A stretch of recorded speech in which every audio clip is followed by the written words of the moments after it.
AIG Sharjeel खर पारां खर फार्म हाउस ते ईद मिलन जो शानदार एहतमाम।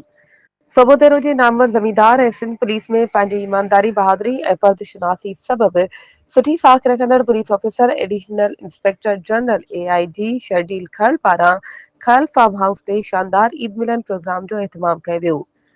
तकरीब में तालके सोबोदेरो ऐं ज़िले खैरपुर सां वास्तो रखंदड़ मुख़्तलिफ़ शोबनि जी मोअज़्ज़ज़ शख़्सियतुनि शिरकत कई, जिनमें सियासी समाजी ऐं कानूनी माहिरनि समेत साफ़िन ज़मींदारनि ऐं आम ॻोठाणनि वॾे अंग में शिरकत कई।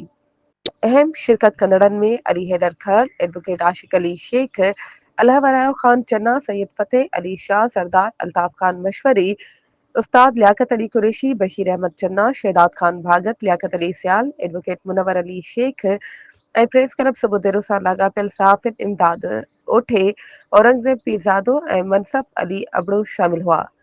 तकरीब दौरान आयल मेहमाननि पारां एआईजी शर्जील खर खे इन जी मुक़ररी ते मुबारकबाद पेश कई वई, जिते खे सिंधी टोपी अजरक, लुंगियूं, मालाऊं ऐं गुलनि जा हार तोहफ़े तौरु पेश कया विया।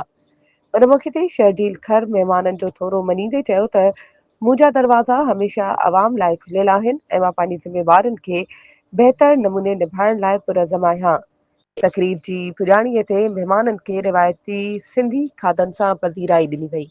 वधीक ख़बरुनि ऐं अपडेट्स जे लाइ असांजे चैनल खे सब्सक्राइब कयो ऐं हा, बेल आइकन खे प्रेस करणु न विसारिजो त जीअं असांजी हर नई अचण वारी वीडियो तव्हां ताईं पहुचे।